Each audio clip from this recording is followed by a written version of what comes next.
Hi everybody.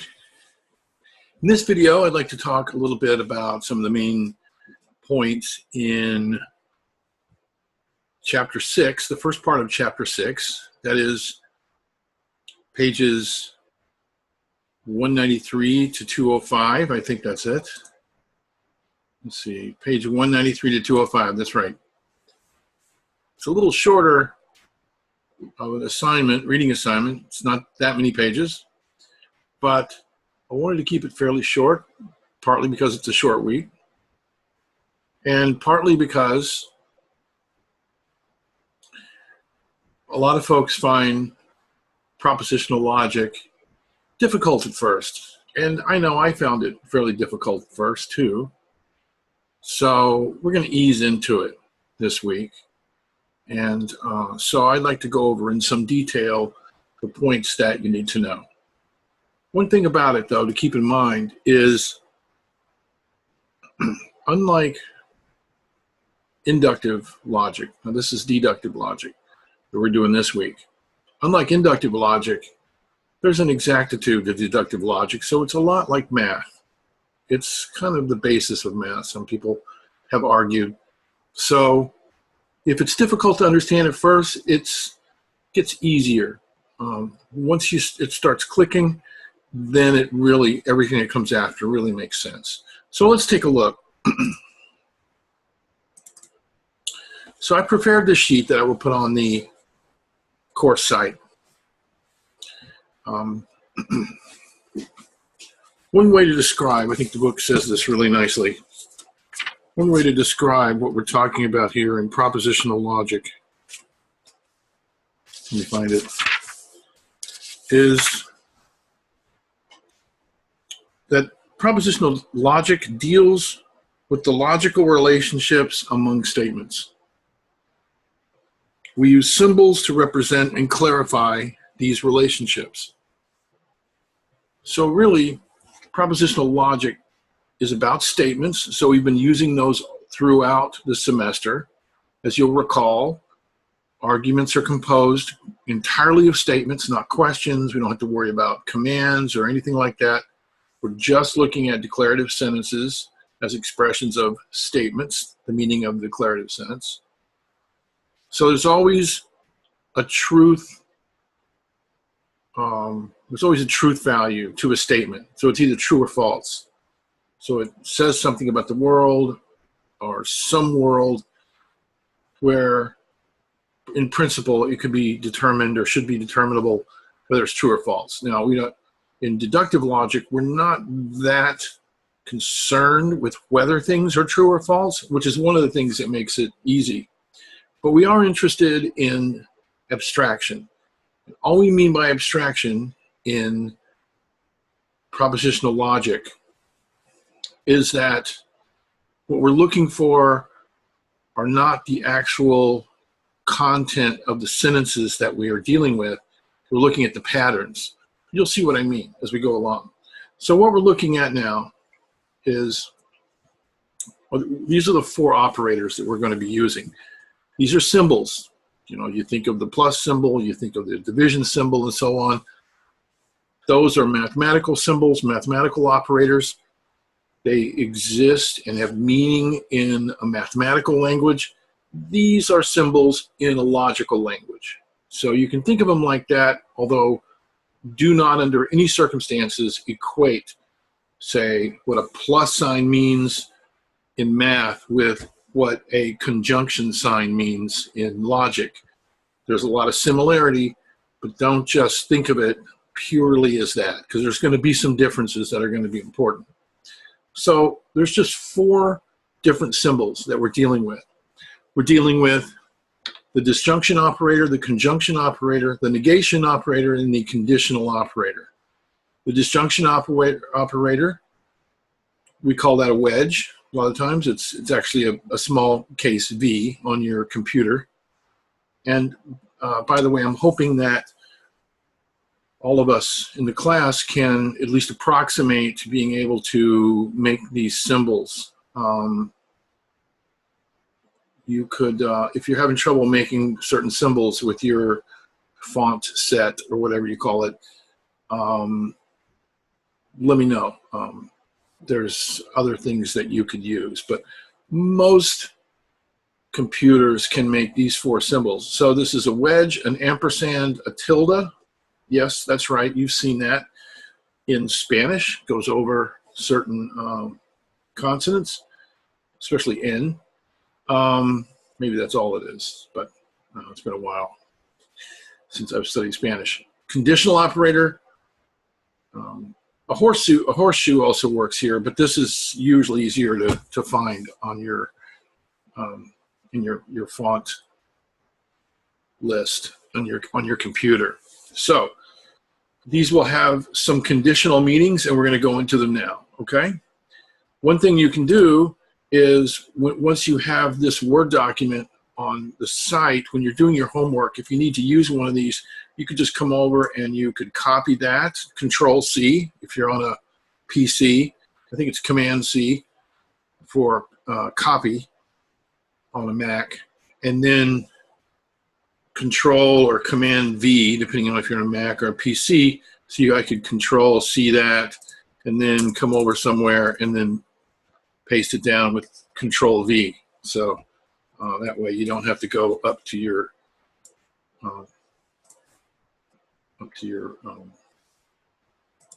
where is that? Well, you don't have to, I guess, do this, copy and paste from there. Okay, it can be a little bit quicker. Okay, so let's talk about the first one we're going to talk about is conjunction. Okay, conjunction, the conjunction operator can be translated in English oftentimes as and. It means and, but it also can, there's also other English words that mean and, I guess is what I'm saying. So, but, for instance, as the book mentions, but is another word that when we say, I'm going to work, but my friend is not going to be there. I don't know, that's kind of a weird thing to say. I'm going to the coffee shop, but Joe is not going to be there, right? Like I was expecting him to be there, so that's why I'm using but. But really, if you really boil it all down, what I'm saying is I'm going to the coffee shop and Joe is not going to be there. So you can translate both of those more simply as and. Now we have connotations that aren't captured by just and in English, but in logic, we simplify a lot of things. And so the conjunction operator in logic is a simplified version of the conjunction word and that we use in English. So let's take this sentence, this conjunction here. This is a compound sentence. There's 2 statements in it. Julio is here and Juan is here. Okay, so that's 2 things that are conjoined together. Note that in the conjunction, we say that 2 statements, when they're put together, they're called conjuncts. So you have a left conjunct and you have a right conjunct. So the next thing that I like to do that the book doesn't talk about, but I think this is makes it a little more clear, is build a dictionary. This is just very simply, all we're doing here is we're saying that P stands for Julio is here, Q stands for Juan is here. These are variables. P and Q are variables. Actually, the way the book does it, these should be in italics, but no matter. I'm not going to go change all of them here while I'm on here. I'm a little bit, okay, I don't know why I'm doing this. Okay, I will stop doing this after now. But, you know, the italicizing of these variables just kind of helps to alert us that they are variables. So these are symbols that stand for the statements. So P, in this little domain right here, we're saying P stands for Julio is here. So whenever you see P in this operation that we're dealing with, then what we mean is Julio is here. And similarly, Juan is here for Q. So there's this step that my logic teacher years ago, I thought it was kind of inventive. He called it Loglish. This is a combination of logic and English. So it's just another step. So we're trying to build Julio is here into a symbolic logic statement, right? Something that we can then apply the rules of propositional logic to. So the logless statement then would be P and Q. Right. So actually, maybe I can get one of these fancy things here. Let's see. So P and Q. Yeah, there we go. Little luminous red ball there. With the and still in English. So then we are step by step, we're building the logical statement from the English statement. By the way, I also want to say that if I begin to talk too fast, I'm going to allow myself to talk a little bit faster since this is a recording. So if something doesn't quite make sense, you can just stop it and back it up and watch it again, okay? So that way we don't have like a 3-hour recording. So I'm going really slow. I understand that. And don't want to keep you all day or all weekend whenever you're watching this. But anyhow, I just want to make sure and get everything in. So in the logless step, so we have a dictionary step that defines our P and Q. And then we have the logless step, the logic and English step combination, P and Q, with the and in English. And now we make that easily right into symbols, where the ampersand stands for the conjunction operator. And we can say and. We can say P and Q here, because that's pretty much in English what it means. It's not always going to work that way with symbols. We can't always use one word to name what it is. But as we're reading the symbolic statement, so P and Q, that's what we have, okay? So now the concept of the truth table, okay? This looks weird, it looks hard. Please believe me, it is neither. This is like, I used to live in the South. It's as easy as falling off a log, okay? But you have to find the log, and so you have to get on the log. So I'm just going to show you how to get on the log here. So what we're doing here is we're offering a justification for all the possibilities of Julio's here and Juan is here. Okay. Actually, take out justification, because the justification truth table is for arguments. What we're doing here is just showing all the logical possibilities of Julio is here and Juan is here, right, using these symbols.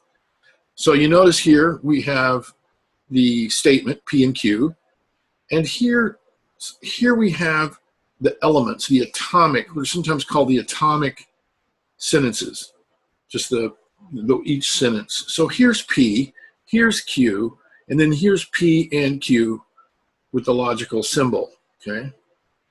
So what we do here is we are representing, let's see, this is pretty neat. Let me get this. I'll draw here, right here. Okay, here's going.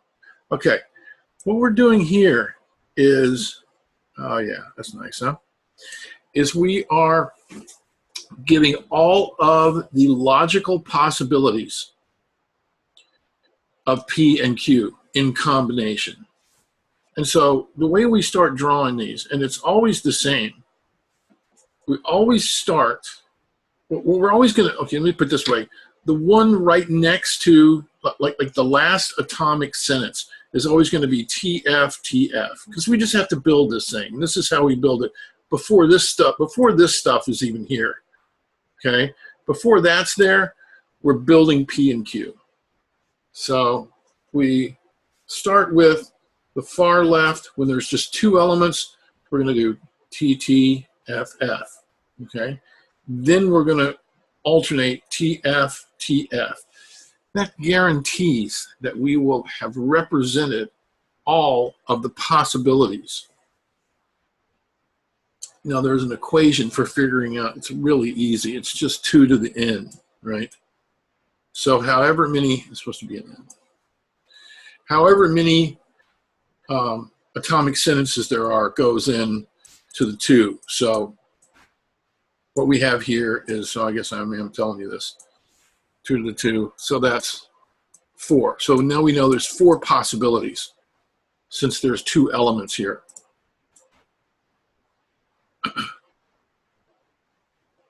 the one on the far right is always going to alternate back and forth. Each row is going to be changing, T, F, T, F. The one next to it is going to be twice as many of those. So it's got to shift like this. And then on the far left, it's going to be half T's and half F's. And that's what we have here. You have half T's and half F's. And since there's only two, it'll go TF, TF. Now, once you know that, it really makes it a lot easier, I think. Now, hopefully, at this point, it's just a matter of understanding. You'll need to make your own truth tables in the second part, that is next week. But this week, you're just being asked to understand essentially what they are, okay, and how to do them. Okay, so once again, we have the conjunction here, these two. So we have all the possibilities. And how you read this is that when P is true and Q is true, P and Q is true, okay? These truth values is what you call the T's and F's, the truths and falses, truths and falses. So you put them right under the operator, not under either one of these, but under the operator. And this was really pretty easy to build, okay? In fact, maybe I should show you how to build it. It's really, really easy. So what I did was I did P, and then I tabbed over Q, and then I tabbed over P, space, ampersand, Q, all right? And then I go down to the next level. I select these, and I do underline. And then right under the P, I put T, T, F, F. Oh. And then I go up here and then tab over. It's all it is, because it's the same distance as the P and the Q. I'm going to go T. Now I have to do it like click there and tab over. False. Remember, it goes back and forth in this last one. We'll go over and then TF, TF. Okay, like that. I'm just going to do these couple of lines here. And then this one, I just have to go about 3 times to get right under the ampersand. When P's true and Q's true, then the ampersand is true, right? When P's true and Q is false, tab, spacebar, spacebar, spacebar is false, okay? And so on. And that's how you build it. So this is the finished one again. Now what this is telling us is that when P is true, Q is true, the conjunction of P and Q is true. When P is true, Q is false, the conjunction is false. False true, the conjunction is false. False false, the conjunction is false. Now, why does this make sense? Well, if the statement is true, then both things in a conjunction have to be true. So we're assuming that, well, what we're assuming, for a conjunction to be true, both sides have to be true. So when P and Q is true, it's true. But when either one of P or Q is false, then the conjunction is false. So the conjunction of P and Q is only true when both of the atomic sentences are true. Okay. Now, this is a different way of talking than we normally do. So it's totally understandable if this just seems like it goes in one ear and out the other. Once we start going along, this is going to be applicable to what we're going to be doing in this chapter. So the best I can say is just let it sort of float in and just know where to find it. But just know the way that we talk is a conjunction of a sentence conjunction, which sometimes is called a conjunction, is only true when both conjuncts are true. Okay, now I'm going to clip it along a little bit faster here, okay, for the others. had it all formatted and everything. Okay, now a disjunction. Disjunction is either or. That's what you're talking about. So either Joan is angry or Anne is serene. So our dictionary would show P stands for, is the variable for Joan is angry. Q stands for Anne is serene. Okay, in Longlish, we have our English or in there. That's the English operator for disjunction, or P or Q, and then P wedge Q or P or Q is the disjunction in symbols. The two statements are called disjuncts, right? The left disjunct and the right disjunct. The truth table for disjunction, remember we have the same configuration here. TTFF under P and under Q, TF, TF. It always, truth table should always look like this when there's two elements. When there's one more element, then it's going to look a little bit different. I'll show you that one in the video for next week's homework. So for a disjunct to be true, we're using the inclusive sense of disjunction. The book talks about this. So either one or both can be true in a disjunction in logic. So when both elements are true, the conjunction is true. When one side is true, when one disjunct is true, the disjunction is true.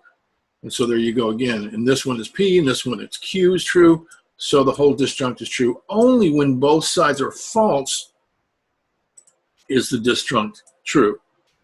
So again, either Joan is angry or Anne is serene. Let's think of a sentence like that. Okay, let's say Anne is not serene. Right? Definitely, it's false that Anne is serene. But it's true that Joan is angry. In that case, this disjunction is true. Okay? Say that both are true. Obviously, the disjunction is true. If one or the other is true, this whole disjunction is true. But if both of these are false, then the disjunction is false. That's what being shown here. Okay? Now, negation. Super easy. Don't think of negation as exactly the same as a minus sign in math. It's specific to logic. Okay? The symbol is a tilde. Okay? So we give a little space there for the tilde. Now, let's say we want to symbolize the price of eggs in China is not steep. What we do is we look at this, we say, well, this is a negation sentence. We want to pull out the positive statement and negate it instead of symbolizing the negative sentence with, say, P. We want to use the operators whenever we can. So what it's essentially saying is it's not the case that the price of eggs are steep, okay? So we symbolize the price of eggs is steep, right? The sentence says it's not steep, but the price of eggs is steep is negated in the sentence. So we take the variable P, we have that stand for the price of eggs is steep, and then we put this English operator right here. That's what we're calling, this is the English operator of negation. And we could write not here. We could write, well, there's different ways to write this. The sort of official version is it is not the case that. Like that's taken as one whole English operator. It's a multiple word operator. Okay. But you could, when you put it in symbols, say not P. Right? Not P, you can just call it not P. It's weird if you walked around just saying not P, not P, not P. Nobody would know what you meant. But in the domain of logic, not P means it's not the case that P. Okay? In this case, price of eggs is what P means. So what this is saying in this whole domain here is the price of eggs in China is not steep. Or it's not the case that the price of eggs in China is steep. Here's a truth table for negation. And again, remember we're putting this last column underneath the operator itself. So all the possibilities there's only two possibilities because it's just one atomic sentence. So we have the atomic sentence here on the left. Remember, it's the positive statement of it. So you can just have true or false.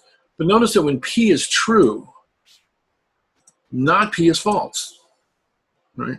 And when P is false, not P is true, right? That should be able to sink in, I think.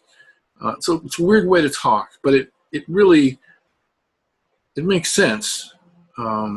It's just strange at first to talk this way. But remember, this is abstracting. We're looking for patterns in the language, patterns in the reasoning of the language. So we're looking at arguments. We're looking at ways to symbolize those arguments, to look for patterns. Okay, finally, here's the fourth one. It's called a conditional, right? And this is maybe the hardest one because it's very strange, or seems very strange. But believe it or not, the conditional derives from our natural ways of reasoning. Okay, so two statements in a conditional sentence. Now we have, here's a conditional. This is called a conditional. If the cat is on the mat, that's the antecedent, right? Ante, meaning earlier or first. The rat will stay home. That's the consequent. So the antecedent, then the consequent. So P, we're going to have stand for the cat is on the mat. And Q is the rat will stay home. Now you might ask, well, why can't we, shouldn't we write that the rat will go out and we can have the negation of that? Well, that's a good question, a little strange, but good.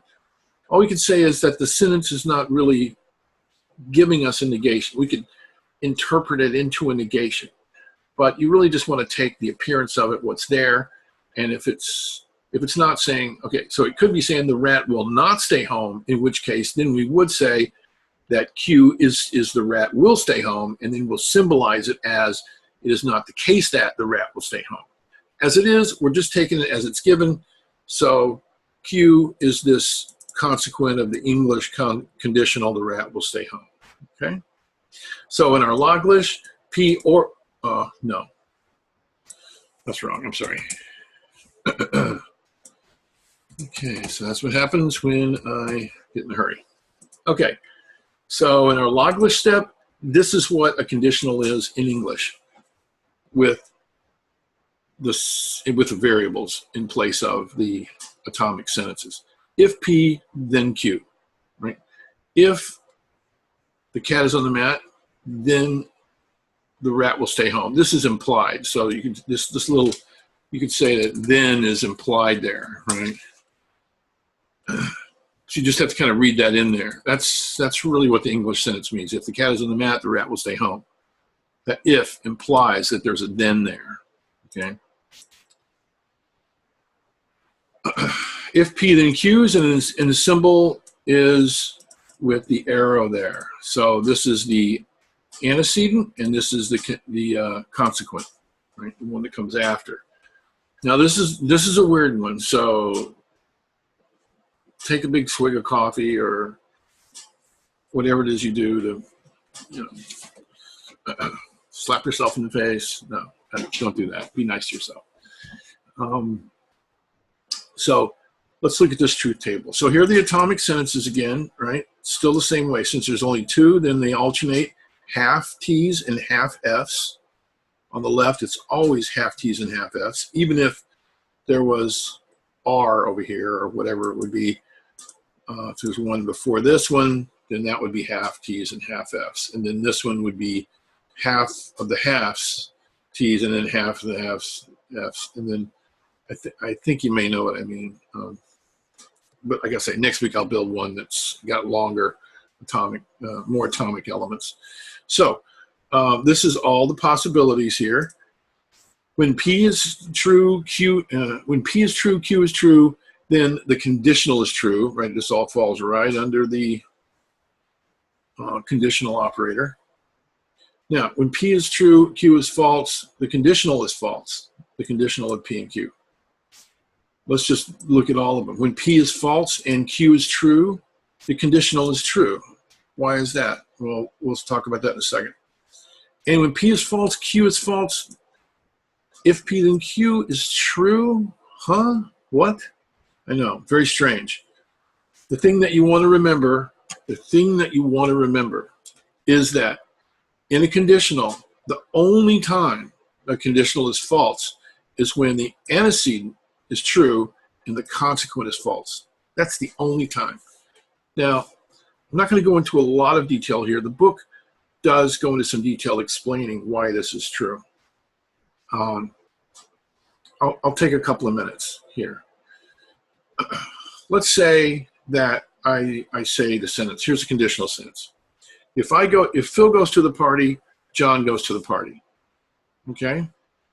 Like say I see John and I say, hey, John, how's it going? Oh, pretty good.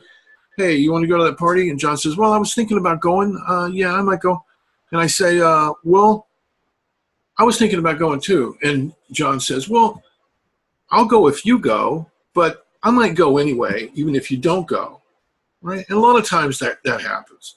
So now what has happened here is I can say, if Phil goes to the party, although it would be weird to talk about myself that way, but sometimes you have to say weird stuff. If Phil goes to the party, then John goes to the party. So we know that if I go, he goes. But now he may go even if I don't go, right? I mean, that happens. Now, a lot of times that's not how we mean if then. A lot of times people say, I will only go if you go, and there's a way to put that into symbols. But let's just take this case here, which it's been discovered works well with the symbols and symbolic logic. So, again, if Phil goes to the party, then John goes to the party. Right? So we know for sure that if Phil goes, that John goes. Okay? We know that for sure. So if Phil goes to the party, it'll say is P. John goes to the party is Q. If Phil goes, then John goes. So this first line here makes sense, right? This first row, okay? So let's go to the second row. If Phil goes to the party, or let's say when Phil goes, John doesn't go. Well, wait a minute. We just said if Phil goes to the party, John goes to the party. So here I am going, and he's not going. He's a dirty, rotten liar, right? He's hypothetical. So, but I don't want to be mean to people who are even hypothetical. So let's just say he fibbed. He said he would go if I went. But here I said, I'll go. If I go, you go. And I went, and he didn't go. So the statement is false now. The conditional is false. The conditional, remember, is if Phil goes to the party, John goes to the party. Okay. Now we get to some interesting possibilities. Let's look at this third line. The first two lines are no problem. Let's say Phil does not go to the party. That's false, that Phil goes to the party. But it's true that John goes to the party. What about our conditional? Well, remember, it's possible that John can still go to the party even if I go. I mean, that's at least one of the meanings of if Phil goes to the party, John goes to the party.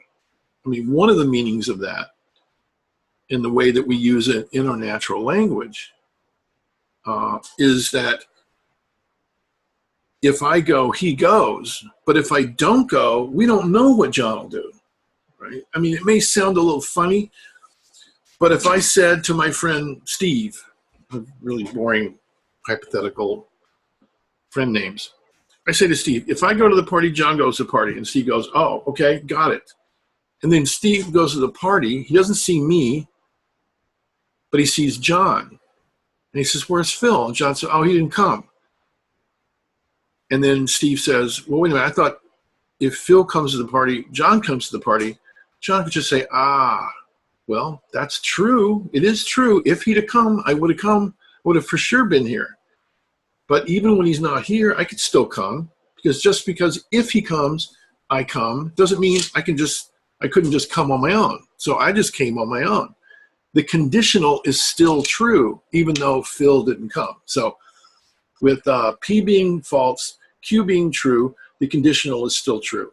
And again, even if it's the case that I don't go, and whatever John does, John doesn't go, then the conditional could still be true. It's still counted as true in symbolic logic. Now that last one is a little stranger from the way we usually talk, But the thing to remember, and you may just have to memorize this if it doesn't completely make sense at first or ever, is that in a conditional, the only time a conditional is false is when the antecedent is true and the consequent is false. You may just have to memorize that, okay? Okay. I hope that's clear. So now we're going to look at some of the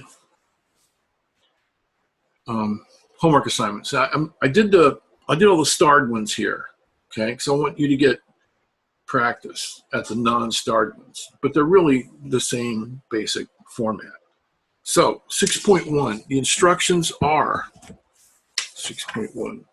Identify each of the following statements as a conjunction, disjunction, or conditional. Identify its component sentence, its component statements, and indicate the symbol used to represent the connective. Okay, so here we have a really easy one. The Democrats raised taxes and the Republicans cut programs. So what do we have here? Think about that for a second. Is it a conjunction, disjunction, or conditional?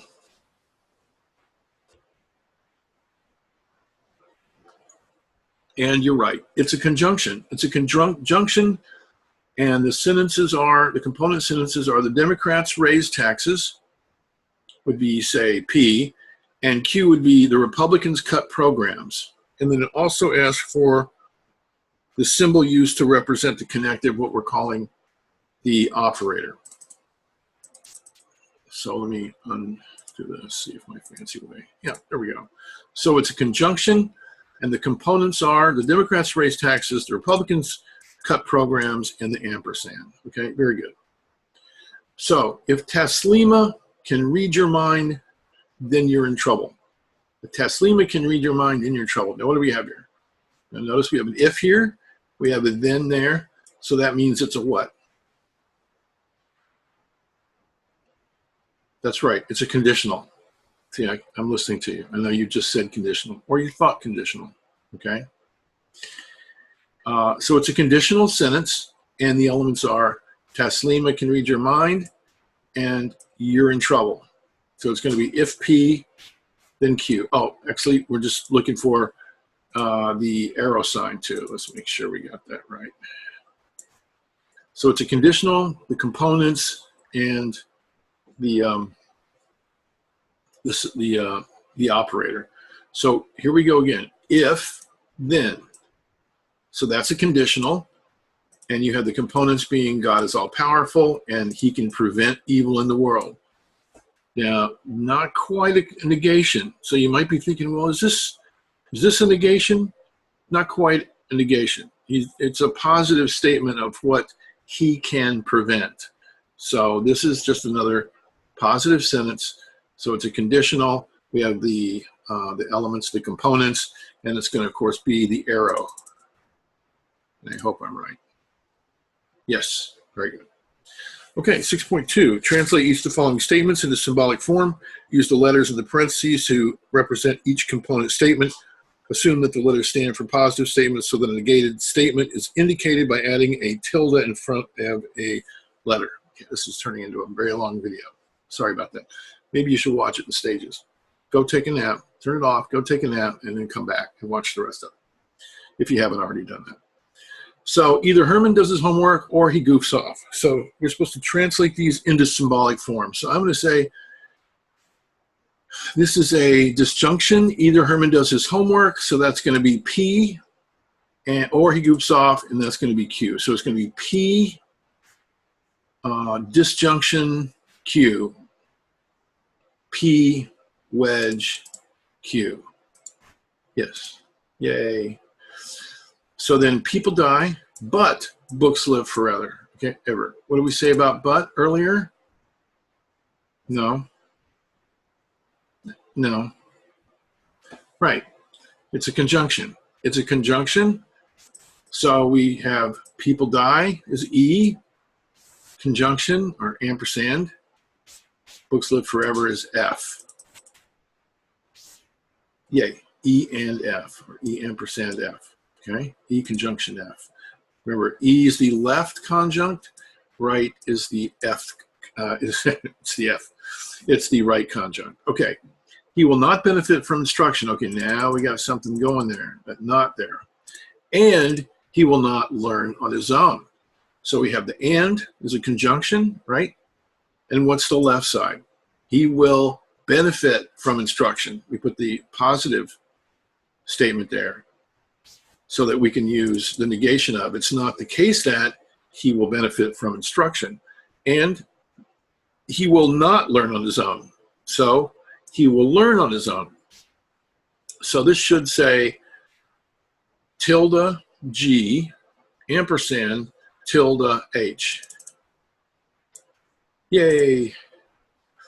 So number 14, it is not the case that the zoo won't accept any more mammals.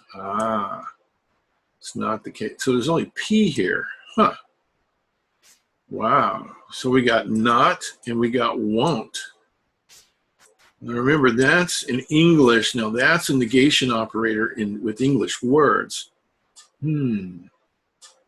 Looks like what we have here is the zoo won't accept any more mammals, or it's not the case that the zoo will accept more mammals. So maybe P is the zoo will accept more mammals, so that this statement is it's not the case that the zoo will accept more mammals. So what you have looks like is it's not the case that the zoo will accept more mammals.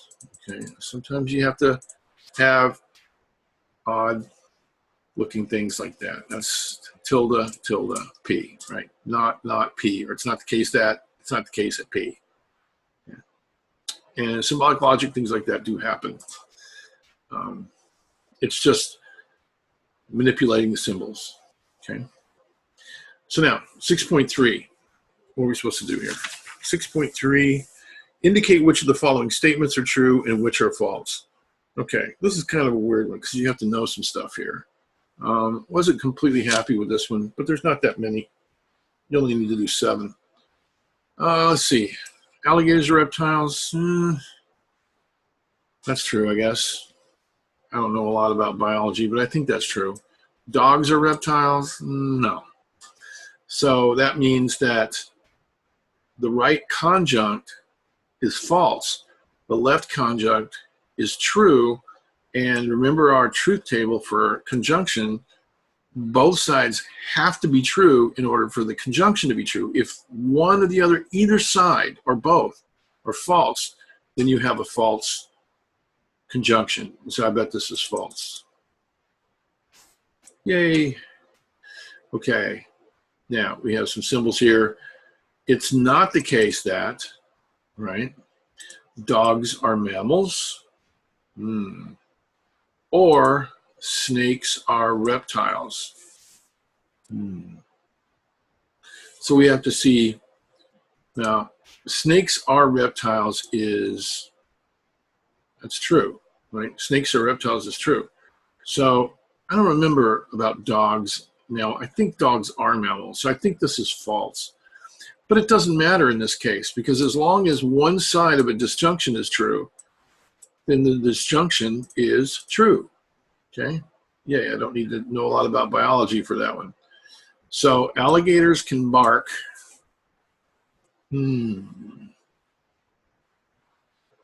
Wow.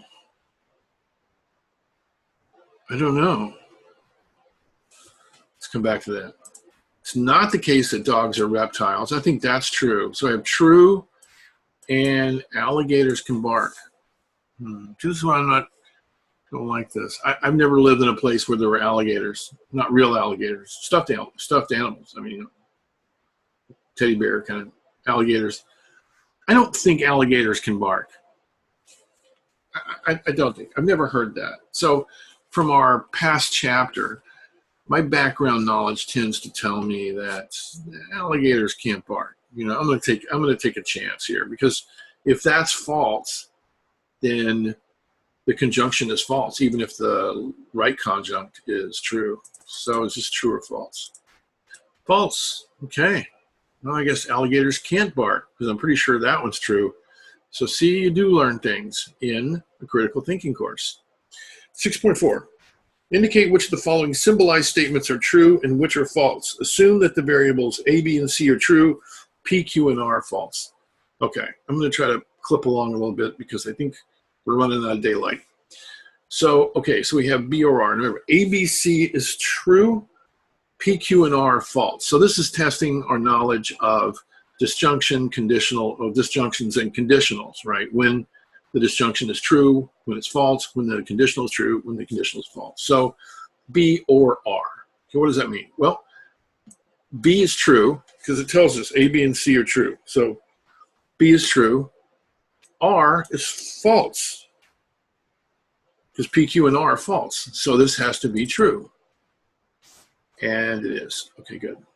So it's not the case to B. So we know B is true. So that's got to be false.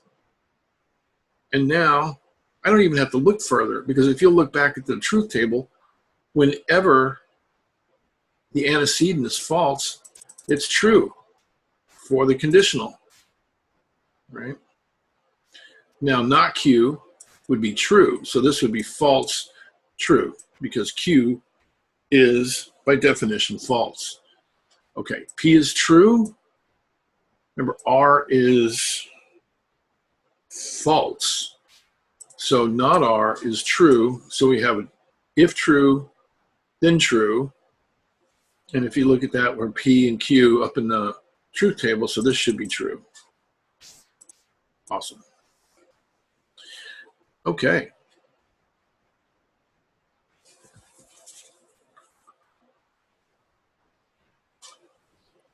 What I might do is before I upload this document, I might put these little dark highlights on it so you can go through here again.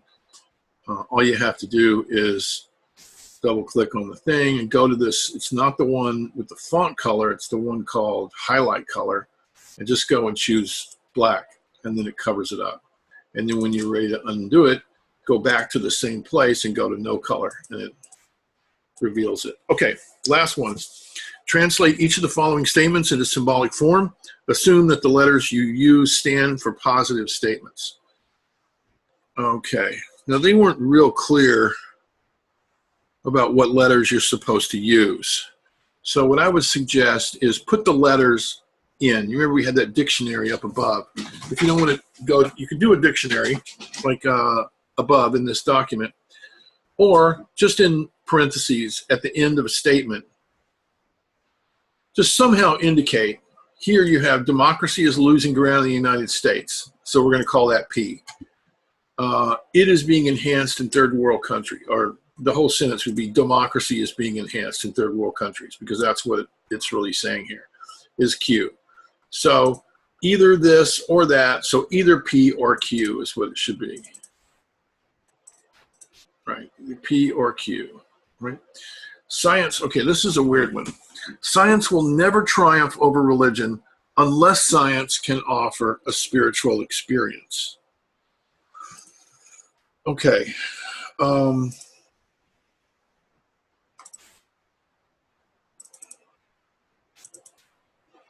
We have the word unless here, okay? Remember this in the textbook. It's right before 6.1, the page before. It tells you how to do these. I will walk the dog unless it's raining, okay? So if you get a statement like that, this is a conditional sentence because it's saying, you know, I won't do one thing unless another happens, or I will do one thing if another happens, or if this happens, that happens, or unless this happens, this happens. And how do we put those into symbols?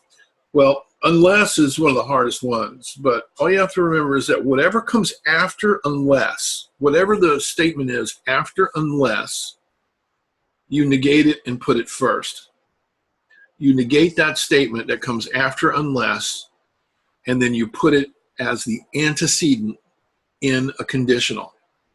And then you leave the other one unchanged and put it at the end. So as you can see here, it's raining. So let's say I will walk the dog would be P. It's raining is Q. So what happens is you negate what comes after unless. So not Q. If not Q, then P. So this would be if it's not raining, I will walk the dog, right? So you can go back and listen to that again if you want to. So because of the way they had the answer in the back of the book, I can put it this way. Science will never triumph over religion, okay? Call that B. Really should have something like T or something like that. But anyway, science will never triumph over religion unless, and you got that very important unless there, science can offer a spiritual experience. So what do? Well, this is A, right? So we negate A and put it first in a conditional. So this should be, it's not the case that A. If it's not the case that A, then B. No, sorry. Because science will never triumph over religion. Science will not, that's pretty straightforwardly a negative, like a negation. So science will, if you can say science will triumph over religion, science will not triumph over religion, then that's a negation. So B is science will triumph over religion, and it's not the case that B is, it's not the case that science will triumph over religion. So tilde B comes second, tilde A comes first. So it should be not A, if not A, therefore not B. Let's see here. I forgot what I put. I forgot what I wrote these down. So let's see if I can make this happen. Right. It's not the case that A. If it's not the case that A, then it's not the case that B. It's confusing because B's comes first, and usually we're used to A coming first. But I remember when I looked it up earlier, this is what it says in the back of the book. It's got to be what it means because this is the meaning of unless. Unless means that what comes after is negated and put first. Okay. So provided, okay, provided that, see there's a provided that here somewhere too. Okay, let's see here. Provided that, right? Gregory will excel in school provided that he studies hard. Okay. So provided that means that whatever comes after it just comes first. You don't negate it or anything. So you put whatever comes after. When I say whatever comes after, if provided that was in the beginning, then you just leave it if whatever statement comes after provided that, then whatever statement comes next.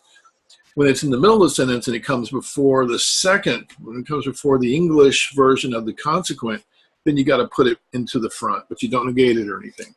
So if he studies hard, then he will excel in school. So let's see what we have here. Provided I pass my logic course, P, then I will finally be able to fathom political arguments. Remember, the then is implied here. So provided I pass my logic course, it's in the right place. So P is going to be there. It's going to be P, if P, then Q. I feel sure, although I do not remember, I promise. If P, then Q, okay? All right, this has been a very long video on the first part of Chapter 6 homework. I hope it has helped. Please send me questions. I will share them with the rest of the group when I get them. Thank you. Have a wonderful day or night or weekend, or if you watch this in 20 years, have a great old age. Okay, take care.